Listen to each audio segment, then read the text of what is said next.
I thought I knew the theory of evolution. Recently, I discovered with some shock that I was seriously out of date on how the theory has itself been evolving. Oh yes, I knew all about the finches of the various islands of Galapagos and how the shape of the various berries and nuts on the various islands of that group shaped their beaks. I'd read the scope of the supporting evidence for the theory with serious attention and little else but admiration. I knew Colin Barber's compilation but titled Human Evolution, summarising all that archaeology, anthropology and the best minds together could tell us about the history of the study of early, arguably human remains. I could remember from my readings in history how the Victorian Church of England Bishop Wilberforce drew cheap laughter by asking the evolutionist Huxley, I think it might have been in some Oxford public debate, which side of his family he thought his descent from the apes came down from. And I well remember the common saying describing nature red in tooth and claw. The whole picture of the theory of evolution, put together by a dominant and scornful instant opposition, was one of ruthless killings, loveless competition between and within species, and a humanity only just now emerging, if at all, from its long, long, debased pre-human past, thanks mainly possibly to only one Jesus Christ. Thinking of it now, there seems little wonder that the creationists had such good taste. They had good taste in preferring the pictures of power, glory, and beauty embedded in the myth of creation to that picture, which was painted by their church of the theory of evolution. But as with so many careful others, the evidence supporting the theory piled up before me. From the rocks, evidence from the stages of human development in the womb before birth, and from so many other sources that finally my intuition, and I repeat, my intuition in the best sense of intelligent pattern recognition, not necessarily supported by scientific research, my intuition told me that during the Europe and America of our 19th century, there had occurred a vast earthquake in how we, mankind, had ever understood our past, our origins, and our place in our little planet and vast universe and cosmos. And then it dawned on me that this theory, if proven, was an earthquake which threatened the credibility and value of much that any other thinkers, religious and profane, had ever written and taught in their ignorance, especially within the great and the smaller local religious thinking that had ever anywhere preceded our astonished time and place. And I myself came to hold serious pessimistic forecasts of the future of the human race, destroying itself and destroying its earthly environment in endless wars, and I prided myself on being a realist. And then, well, for decades, I'd known that somewhere in my own professed discipline of psychology, but mostly in the USA, there were people working, researching, and writing on what they like to call evolutionary psychology. As far as I know, it's not taught in any British university. Somebody may tell me it is. And most of its devotees and researchers are based in the USA. I had always meant to look it up and never found the time. So recently, for the first time, I studied a basic textbook on evolutionary psychology and caught up with the fact that the theory of evolution has been evolving. I repeat, the theory of evolution has been evolving. David Buss is a psychologist based from time to time in various universities in the USA. He seems to be one of the leaders, if not the leader, of this group of psychologists. His well-established basic textbook told me about an evolving line of developments in our academic common understanding of the theory that was originated more than a century ago by Darwin.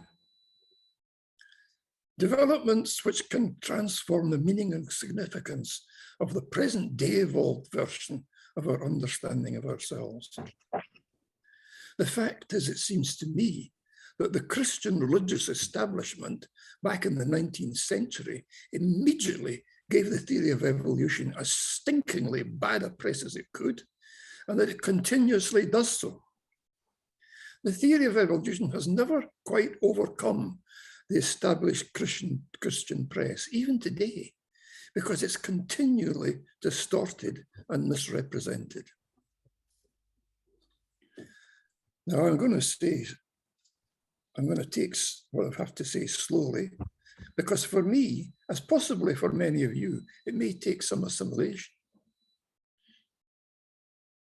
It seems that a young Englishman called William Hamilton, I had never heard of him, published in 1964, believe it or not, his theory of inclusive fitness as compared to classical fitness. Previously, what had been described as classical fitness had meant the reproductive success of any individual, the passing on of genes through the production of offspring. In other words, investing directly in one's own children. But Hamilton, aided by some apparently very complex mathematics, suggested and apparently proved, I quote from Buss here, and I do quote, natural selection favors characteristics that favor an organism's genes to be passed on, regardless of whether the organism produces offspring directly. I repeat, regardless of whether the organism produces offspring directly. Parental care, investing in one's own children, was reinterpreted as merely a special case of caring for kin who carry copies of their parents' genes in their bodies. So it came to be recognized an organism can also increase the reproduction of its genes by helping brothers, sisters, nieces or nephews to survive and reproduce. All these relatives have some probability of carrying copies of the organism's genes.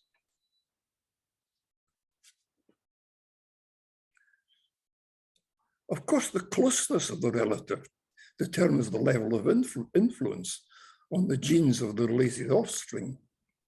The more distant the relative, the less likely that caring for him or her will improve the reproductive survival of one's own genes. But it's essential to understand that this influence in passing on genes is not a property of you or me as an individual, but it's affected by what we, and it's not affected by us doing nothing. It's a property of our actions. It's a property of our effects without reproducing. Obviously, we can strongly improve the reproduction of our personal genes by giving money to the education of our nephews or our cousins, and more weakly, perhaps, by giving money to Clan Brown or Clan Macpherson. In the same way, it's quite possible to expand this theory of inclusive fitness, even to argue that a successful war leader, like, say, Churchill or Stalin, improved and extended the reproduction of the genes of the British imperialists, or the reproduction of the genes of the Slavic peasants, at the expense of the reproduction of the genes of the Germans.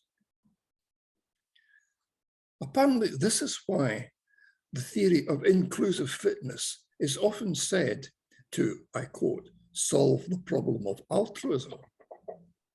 And this is why the extreme picture of nature red in tooth and claw and if we humans as evolved directly from it and carrying its savage characteristics can be seen as a disgraceful distortion of the theory of evolution, because in its basic form, as painted still by its opponents, that view is out of date.